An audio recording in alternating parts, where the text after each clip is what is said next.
विद्यार्थी मित्रांनो, मी श्री देवरे डी बी, उपशिक्षक, महात्मा गांधी विद्या मंदिर संचलित नूतन त्र्यंबक विद्यालय, त्र्यंबकेश्वर, तालुका त्र्यंबक, जिल्हा नाशिक. सन 2021-22 या शैक्षणिक वर्षासाठी तुमचं पुन्हा एकदा स्वागत करतो. आपल्या शाळेच्या व्यवस्थापन समितीच्या अध्यक्षा सौ सुजाता शिंदे मॅडम, मुख्याध्यापक गोरानकर सर, उपमुख्याध्यापिका पवार मॅडम व आपल्या संस्थेचे चीफ एज्युकेशन ऑफिसर पै साहेब, दळवी साहेब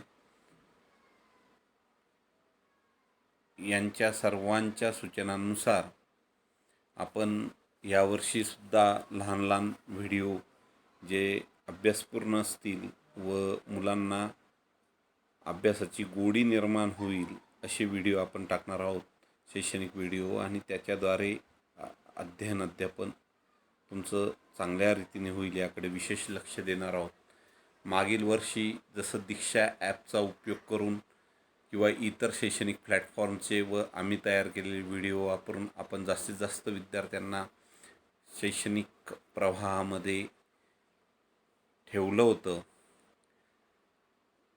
व ऑफलाईन आणि ऑनलाईन शिक्षण आपलं मागील वर्षी पूर्ण झाले याचा आनंद मला वाटतो आहे. त्याच पद्धतीने यावर्षीसुद्धा 100% विद्यार्थ्यांचं ऑनलाईन शिक्षण व्हावं अशा उदात्त हेतू आपला आहे.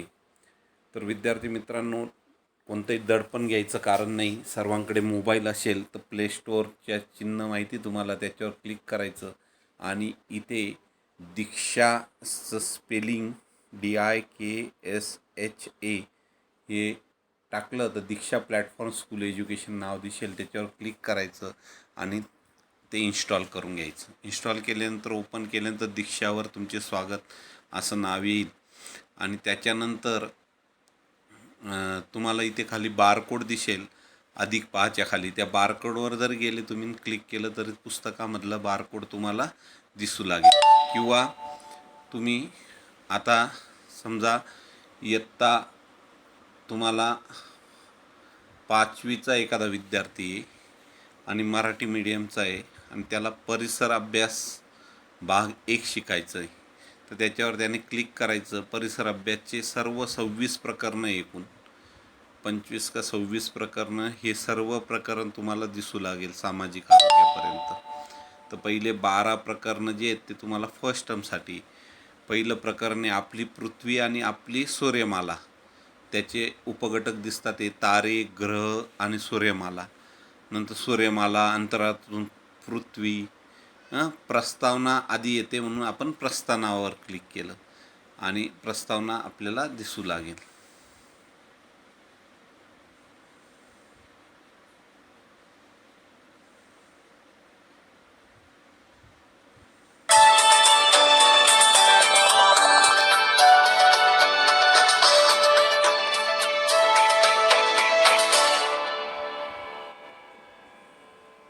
इयत्ता 5वी, विषय परिसर अभ्यास 1, धडा पहिला, आपली पृथ्वी आपली सूर्यमाला. प्रस्तावना. मुलांनो, रात्री आपण आकाशाकडे पाहिलं तर आपल्याला चंद्र आणि अनेक चांदण्या दिसतात. पण या चांदण्या पृथ्वीपासून खूप दूरवर आहेत. आकाशातील काही चांदण्या लुकलुकताना दिसतात तर काही चांदण्या लुकलुकत नाहीत. आकाशातील या सर्व वस्तूंना आपण खगोलीय वस्तू असं म्हणतो. चंद्र, सूर्य हे पृथ्वीच्या जवळ आहेत म्हणून चंद्र आणि सूर्य गोलाकार आहेत हे आपल्याला सहज दिसू शकतं. त्या व्यतिरिक्त इतर तारे, ग्रह हेही आपण पाहतो. चंद्र, सूर्य, तारे, ग्रह या सर्व खगोलीय वस्तू आहेत. मुलांनो, तुम्ही जर रात्री आकाशातील चंद्राचं आणि चांदण्यांचं निरीक्षण केलं तर तुम्हाला त्यांच्या रंगात, आकारात, त्यांच्या प्रखरतेत आणि त्यांच्या स्थानात होणारा बदल सहज पाहता येईल. म्हणजेच पौर्णिमेच्या दिवशी चंद्र शुभ्र पांढऱ्या रंगासारखा दिसेल, पण त्यात थोडेसे काळसर डागही दिसतील. चांदण्या शुभ्र पांढऱ्या रंगांच्या दिसतील.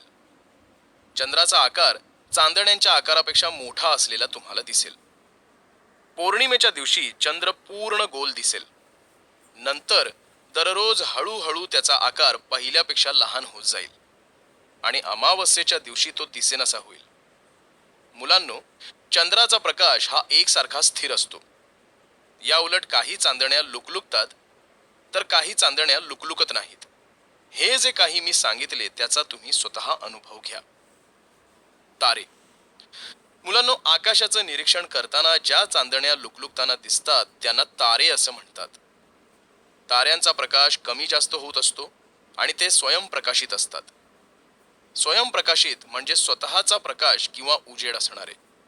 रात्रीच्या वेळी बहुधा तारे निळसर पांढऱ्या रंगाचे दिसतात. काही ताऱ्यांचा रंग लालसर, तांबूस, हिरवट किंवा पिवळसर दिसतो. मुलांनो, सांगा पाहू, पृथ्वीवर ऊर्जा म्हणजेच उष्णता आणि प्रकाश कोणत्या खगोलीय वस्तूमुळे मिळते? आपल्याला ऊर्जा सूर्यापासून मिळते. सूर्य हा एक तारा आहे. सूर्य हा पृथ्वीच्या सर्वात जवळचा तारा. इतर ताऱ्यांच्या मानाने सूर्य आपल्यापासून जवळ आहे, म्हणूनच तो आपल्याला मोठा आणि तेजस्वी दिसतो. सूर्याभोवती ग्रह उपग्रह फिरतात. आपल्या पृथ्वीवरील सजीवास जीवनावश्यक ऊर्जा सूर्यापासून मिळते. सूर्याच्या प्रखर प्रकाशामुळे आपल्याला दिवसा चांदण्या दिसत नाहीत. ग्रह. मुलांनो, ग्रहांचे सूर्यमालेतील स्थान अत्यंत महत्त्वाचे आहे. ज्या चांदण्या लुकलुकत नाहीत त्यांना ग्रह म्हणतात. ग्रहांना स्वतःचा प्रकाश नसतो. ग्रहांना तारे प्रकाश देतात. प्रत्येक ग्रह हा स्वतःभोवती फिरता फिरता सूर्याभोवती लंब वर्तुळाकार कक्षेत फिरतो. त्यामुळे ग्रहाच्या एका प्रदक्षिणेत त्याचे सूर्यापासूनचे अंतर बदलत राहते. मुलांनो, आपण ग्रह आणि तारे म्हणजे काय ते समजून घेतले, तर आता आपण या दोघातील फरक समजून घेऊ. ग्रह म्हणजे ज्या चांदण्या लुकलुकत नाहीत त्यांना ग्रह म्हणतात आणि ज्या चांदण्या लुकलुकतात त्यांना तारे म्हणतात. ग्रहांना स्वतःचा प्रकाश नसतो. तारे हे स्वयंप्रकाशित असतात. ठीक आहे विद्यार्थी मित्रांनो, अशा प्रकारे तुम्ही ह्या प्रकरणाचा प्रत्येक उपघटक अभ्यासू शकतात, ते डाउनलोडही करू शकतात. हे झालं इयत्ता 5वीच्या बाबतीत. याच पद्धतीने तुम्ही कोणत्याही इयत्तेचा कोणताही अभ्यास हा 1ली ते 12वीपर्यंतचा हे दीक्षा ॲप वापरून करू शकतात. उदाहरणार्थ आता मी इयत्ता 10वी घेतलं आणि 10वीचं मी विज्ञान प्रकरण घेतो आहे किंवा गणित भाग 1चं प्रकरण घेतलं. गणित भाग 1मध्ये एकूण 7 धडे आहेत. पहिलं धडा 2 चलातील रेषीय समीकरण, दुसरं वर्ग समीकरण, तिसरं अंकगणिती श्रेणी, चौथं अर्थनियोजन, 5वं संभाव्यता, 6वं सांख्यिकी. तर आपल्याला 2 चलातील रेषीय समीकरणाचा अभ्यास करायचा आहे. तर 2 चलातील रेषीय समीकरण म्हणजे काय, त्याची प्रस्तावना आपण बघू.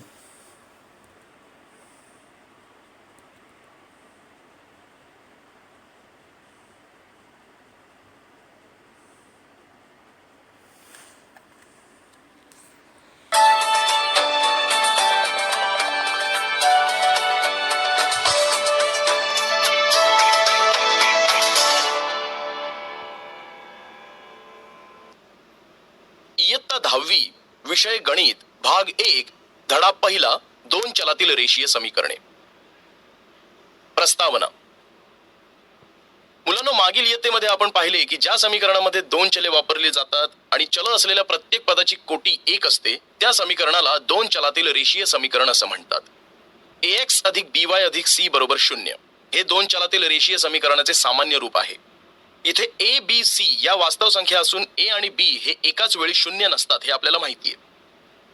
उदाहरणार्थ 3x बरोबर 4y वजा 12 या समीकरणाचे 3x वजा 4y अधिक 12 बरोबर 0 हे सामान्य रूप आहे. खालील सारणी पूर्ण करू.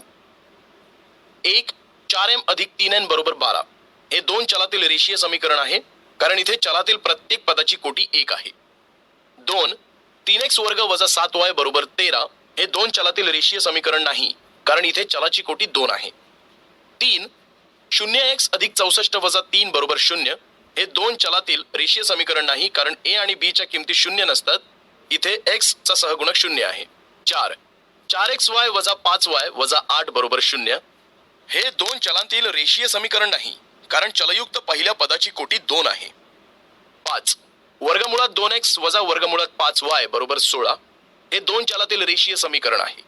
6 0.3x अधिक 0y वजा 36 बरोबर 0 हे दोन चलातील रेषीय समीकरण नाही कारण इथे y चा सहगुणक 0 आहे. 7 4/x अधिक 5/y बरोबर 4 हे दोन चलातील रेषीय समीकरण नाही कारण इथे x व y ची कोटी वजा 1 येते. एक सामायिक रेषीय समीकरणे. मुलांनो, आता आपण एकसामायिक रेषीय समीकरण कशी सोडवतात याचा अभ्यास करू. जेव्हा दोन चलातील दोन रेषीय समीकरणांचा एकाच वेळी विचार करतो तेव्हा त्या समीकरणांना एकसामायिक समीकरणे म्हणतात.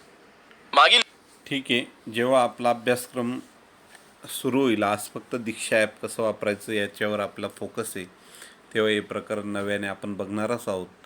तर अशा रीतीने तुम्ही दीक्षा ॲप वापरून प्रत्येक विषयाचा अभ्यास करू शकतात. आता मी इयत्ता 9वीचं एक उदाहरण घेतो आहे. आपण इयत्ता 9वी क्लास 9, आता मी सेमी इंग्लिशचं सायन्स घेतो म्हणून इंग्लिश मिडियमवर जातो आहे. इंग्लिश मिडियमचं science and technology part first याच्यावर आलो. एकूण तिथे जे प्रकरण आहे त्यांची संख्या आहे 19. पहिले 9 प्रकरण जे आहेत, laws of motion, work and energy, current, electricity, measurement of matter, acid, base and salt, हे 5 प्रकरण पार्ट फर्स्टचे फर्स्ट टर्मसाठी. Classification of plant, energy flow in and ecosystem, useful and harmful microbes, environment management आणि ICT, हे जे 4 प्रकरणं आहे, हे पण 5 प्रकरणं आहे पार्ट 2चे फर्स्ट टर्मसाठी. आणि refraction of light, study of sound, carbon, substance in common use, हे सेकंड टर्मला पार्ट फर्स्टसाठी. आणि राहिलेले 4 पार्ट सेकंड टर्मसाठी. तर आता मी पहिलं लॉज ऑफ मोशनवर क्लिक केलं. त्याचा फर्स्ट डिस्टन्स अँड डिस्प्लेसमेंट आपण बघितलं. Distance is the actual path followed by an object is known as distance. Distance is a scalar quantity and displacement is the shortest distance between final point and initial point, that is the straight line. Displacement, okay. Distance is a scalar quantity and displacement is a vector quantity. Now see here, distance म्हणजे अंतर, म्हणजे actual काटलेलं अंतर, that is actual path followed by an object is known as distance, and the shortest or straight line between initial and final point is known as the displacement. Distance is scalar Most quantity. of the time, distance is answer to the question how far is it from this to that or between this and that. Distance is a measure of interval between two locations. Distance between bus stand and railway station is 1 kilometer. Distance between Earth and Sun is 1 astronomical unit, and heel to toe of a man's foot is 1 foot. You got an idea. Here is a person walking around a table. If I ask you how far the person has gone, there are 2 ways you can answer.